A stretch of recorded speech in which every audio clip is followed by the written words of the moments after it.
गुरु प्यारी साध संगत जी, राधा स्वामी जी। जब शब्द धुन सुनाई देने लगे तो ध्यान को इस तरह से केंद्रित करो, फिर ही कुछ बनेगा। तो भाई, क्या सारी जिंदगी गुरु नाम का सिमरन ही करते रहोगे कि इससे आगे भी बढ़ोगे? क्योंकि हम में से काफ़ी लोग नाम का सिमरन ही सब कुछ समझ लेते हैं। इसलिए भाई, नाम का सिमरन करना ही सब कुछ नहीं है। ये तो हमारी एक शुरुआत है और हम इसी को अंत समझकर बैठ जाते हैं। और हम इसी को अंत समझकर बैठ जाएं और यही करते रहें। हमने ख़ास तौर पर जब कई लोगों से बातचीत की तो ये पाया कि बात सारे लोग गुरु नाम का सिमरन की ही करते रहते हैं और वो इससे ऊपर उठने की कोशिश ही नहीं करते। भाई, गुरु नाम का सिमरन करना कोई बुरी बात नहीं है, अच्छी बात है। लेकिन यदि हम इससे ऊपर नहीं उठे तो फिर जो हम सिमरन कर रहे हैं उसका हमें कोई फ़ायदा नहीं होगा। जैसे हम सारी ज़िंदगी पढ़ाई करते रहें और उस पढ़ाई का यदि प्रैक्टिकल नॉलेज ना लें, हम कुछ कमाई ना करें, तो क्या हमारा घर परिवार चलेगा? हमारा घर परिवार नहीं चलेगा। इसी तरह हमें गुरु नाम के सिमरन के साथ साथ शब्द धुन सुनने की और भी अपना ध्यान केंद्रित करना चाहिए। और धुन सुनने पर इस तरह से ध्यान केंद्रित करो कि हमारा कुछ बन जाए। अगर ध्यान केंद्रित शब्द धुन सुनने पर नहीं किया तो फिर हमारा कुछ भी नहीं बनेगा। और आप खुद आजमा कर देख लो। हम नाम का सिमरन करते हैं और दिन रात करते हैं और नाम के सिमरन को इस तरह से जपने में लग जाते हैं कि फिर ये एक कार्रवाई बन जाता है। और फिर हम जपे चाहे ना जपे, ये हमारे अंदर चलता रहता है। चलो, ये भी अच्छी बात है, लेकिन इसको केवल चलने देना ही काफ़ी नहीं है। इसके साथ ख्याल को जोड़ना भी जरूरी है। यदि ख्याल शब्द के सिमरन के साथ नहीं जुड़ा तो फिर हमें सिमरन का लाभ नहीं होगा। जैसे हमसे कहा जाता है कि तुम नाम का सिमरन करो, इससे तुम्हारे सभी पाप दूर हो जाएंगे। गुरु नाम का सिमरन करने से संसार की सारी इच्छाएं पूरी होंगी। और ये भी कहते हैं कि तुम्हारा स्वार्थ भी संवरेगा और तुम्हारा परमार्थ भी संवरेगा। और ये इसलिए कहा जाता है कि सिमरन एक बुनियाद है। जब हम गुरु नाम का सिमरन पूरी तवज्जो के साथ करते हैं तो फिर ये सिमरन धुनात्मक सिमरन कहलाता है। पहले समझने की कोशिश करो, कर्मबद्ध तरीके से समझो, इसको लिख लो और दिन में 2-3 बार इसको देखो कि हमें इस तरह से प्रैक्टिस करनी है। आम तौर पर जैसे हमें दुनियावी काम धंधे करने की प्रैक्टिस हो गई है, इसी तरह से अब गुरु नाम के सिमरन की भी हमें प्रैक्टिस हो गई। लेकिन हम समझने की कोशिश ही नहीं करते। इसलिए हमें इससे ऊपर उठना होगा और हमें शब्द धुन सुनने की कोशिश करनी होगी। और ये शब्द धुन भी उसी व्यक्ति को सुनाई देती है जो गुरु नाम का सिमरन पूरी तवज्जो के साथ, पूरे प्रेम के साथ, पूरी सच्चाई और ईमानदारी के साथ करता है। उन्हीं लोगों को सुनाई पड़ती है जो लोग सिमरन को धुनात्मक सिमरन में स्वीकार करते हैं। इसलिए केवल नाम जपना ही काफ़ी नहीं है। यदि नाम जपने से ही सब कुछ हो जाता तो नाम को जपना ना कहकर रटना हो गया कहा जाता। बार बार नाम को दोहराना ये रटना है। और जपने का मतलब है हमने जो भी नाम जपा उसमें अपने सतगुरु के ख्याल को लाएं। ये समझा जाए कि हम जो ये शब्द दोहरा रहे हैं, बार बार सिमरन कर रहे हैं, ये जो सिमरन है ये केवल सिमरन नहीं है, ये केवल एक कार्रवाई नहीं है, ये तो हमारे सतगुरु हैं, यही परमात्मा है। इस तरह से सिमरन करो और फिर शब्द धुन सुनने की कोशिश करो और फिर ही कुछ काम बनेगा। और शब्द धुन सुनने के लिए क्या करना होता है? जैसे मानो कि मैं कोई नाम दोहरा रहा हूँ, अजप्पा जाप के तौर पर मेरे अंदर कोई नाम चल रहा है और फिर नाम के साथ हमने अपने सतगुरु के स्वरूप को सामने रखा हुआ है। तो फिर आप नाम जपना बंद कर दो तो फिर क्या होगा? नाम जपना बंद हो जाएगा और वह स्वरूप जो है वो हमारे सामने आने लगेगा, बार बार आने लगेगा, वही ख्याल आएगा।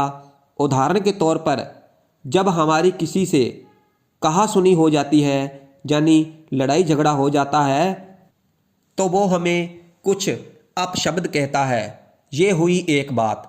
और दूसरी बात, यदि हमसे कोई प्रेम करता है और हमसे कोई अच्छे वचन बोलता है, जैसे किसी ने हमारे साथ बुरा बर्ताव किया, तो क्या होता है कि उसके शब्द हमारे कानों में गूंजते रहते हैं और वो बात इतनी बुरी लगती है।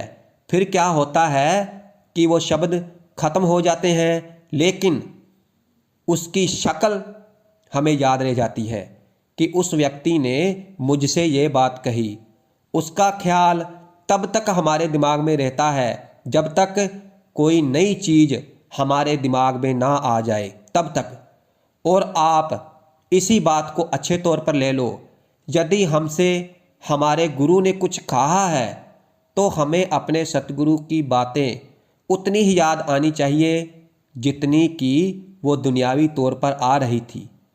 और एक समय जब हम इसी ख्याल के साथ जुड़ जाते हैं तो फिर जो बातें थी वो अलग हो जाती हैं, वो छूट जाती हैं और फिर हमारे सतगुरु का स्वरूप हमारे अंदर रह जाता है, उनकी शक्ल हमारे अंदर आनी शुरू हो जाती है।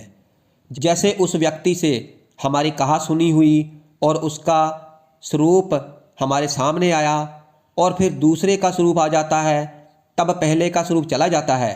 इसलिए सतगुरु का स्वरूप संसार में सबसे ऊंचा है, क्योंकि इससे ऊपर किसी और का स्वरूप हो ही नहीं सकता। इसलिए इनका स्वरूप हमसे दूर नहीं होता, लेकिन हाँ होता भी है।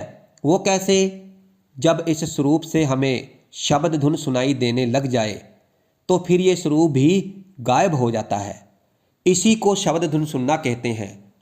आई बात समझ में? जैसे हमसे हमारे सतगुरु ने कुछ कहा तो पहले तो हमें वो बात याद आई और फिर सतगुरु का स्वरूप ध्यान में आता है। फिर ये स्वरूप हमारे लिए, क्योंकि संसार में इससे ऊंचा कोई स्वरूप नहीं है तो कोई आएगा ही नहीं। लेकिन शब्द धुन, क्योंकि खुद वो धुनात्मक है, इसलिए जब वो आती है तो फिर गुरु का स्वरूप हमसे दूर हो जाता है और फिर जो आवाज़ आती है उसे हम सतगुरु का सूक्ष्म स्वरूप भी कह सकते हैं। और यदि ये धुन नहीं सुनी तो फिर हमारा कुछ भी नहीं बनेगा। हमारा यही कहने का मतलब है कि ये जैसे भी हो उसे सुनो।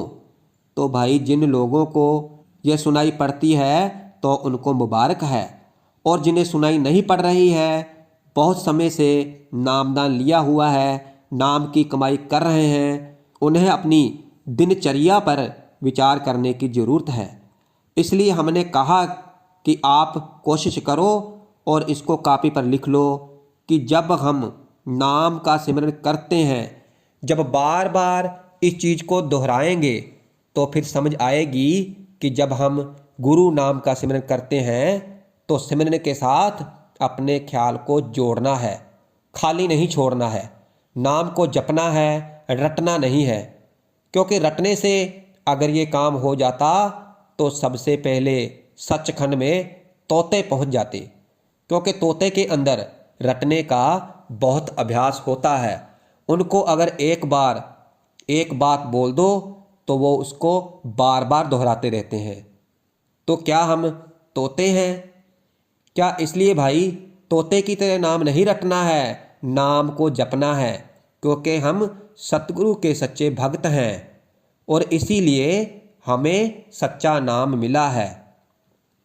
इस नाम को हमें बार बार दोहराना है और फिर धीरे धीरे नाम के सिमरन को बंद करके और जो शब्द धुन प्रकट होती है उसे सुनना है। और अब बहुत सारे लोग ऐसे भी हैं जो शब्द धुन सुनने के लिए चौकड़ी मारकर या तरह तरह के आसन पर बैठकर अपने शरीर की स्थिति के अनुसार बैठकर ये शब्द धुन सुनते हैं। और कुछ लोग ऐसे भी हैं जिन्हें चलते फिरते भी ये शब्द धुन सुनाई दे जाती है और देती रहती है। और फिर वो चाहे कहीं भी घूम रहे हों, किसी फंक्शन में हो, चाहे बाहर कोई शोर शराबा हो रहा हो, कुछ भी हो रहा हो, लेकिन उन्हें यह शब्द धुन हर वक्त सुनाई देती रहती है। और फिर जब रात में सोएंगे तो फिर और भी तेज सुनाई देगी। और ऐसा क्यों है कि एक को बैठने पर भी सुनाई नहीं दे रही, कुछ लोगों को बैठने के अभ्यास करने पर सुनाई देती है और एक को ऐसे ही सुनाई देती रहती है। तो ऐसा क्यों है? जो लोग नाम का सिमरन पूरी तवज्जो के साथ करते हैं, अपने ख्याल को शब्द के सिमरन के साथ जोड़ लेते हैं, उनको ये शब्द धुन चलते फिरते, उठते बैठते, खाते पीते और दुनियावी काम करते हुए भी स्पष्ट रूप में सुनाई देती है। जो अपने ख्याल को सतगुरु के स्वरूप के साथ या शब्द के सिमरन के दौरान जो कुछ भी होता है उसे परमात्मा की इच्छा, सतगुरु की इच्छा मानकर स्वीकार करते हैं, तो उन्हें ही यह शब्द धुन चलते फिरते, उठते बैठते, खाते पीते, सोते जागते और दुनियावी काम धंधे करते हुए सुनाई देती है। वरना अन्य लोगों को इसके लिए मेहनत करनी पड़ती है, मशक्क़त करनी पड़ती है, आसन पर बैठना पड़ता है, लेकिन बिना शब्द धुन सुने हमारा कुछ भी नहीं बनेगा। इसलिए हमें शब्द धुन सुननी ही है। इसके लिए हमें रोजाना सिमरन भजन करना है, नाम की कमाई करनी है और उस शब्द धुन को सुनना ही है। और अगर हमने जो तरीका बताया है उस तरीके के अनुसार शब्द धुन सुनने की कोशिश करेंगे, सिमरन भजन करेंगे, तो भाई फिर शब्द धुन जरूर सुनाई देगी और लोगों को देती भी है। जैसे हमने आपको बताया कि जिनको शब्द धुन सुनाई देने लग जाती है तो फिर उनको तो भाई सारा दिन उनके अंदर शब्द धुन चलती रहती है, उनके काम धंधे भी होते रहते हैं, वो अपना काम भी करते हैं और शब्द धुन उनके अंदर चलती रहती है, क्योंकि उनको अपने सतगुरु से प्यार है, प्रेम है। वो तो अपना सब कुछ अपने सतगुरु को सौंप चुके हैं। तो इसलिए भाई हमें भी अपना सब कुछ अपने सतगुरु को सौंप देना है और पूरी सच्चाई से मन बनाकर सिमरन भजन करना है और हमें शब्द धुन सुननी ही है। हमें ये इरादा बना लेना है कि हम अब सिमरन भजन पर बैठे हैं तो सिमरन करेंगे, फिर भजन करेंगे और शब्द धुन सुनकर ही आसन पर से उठेंगे।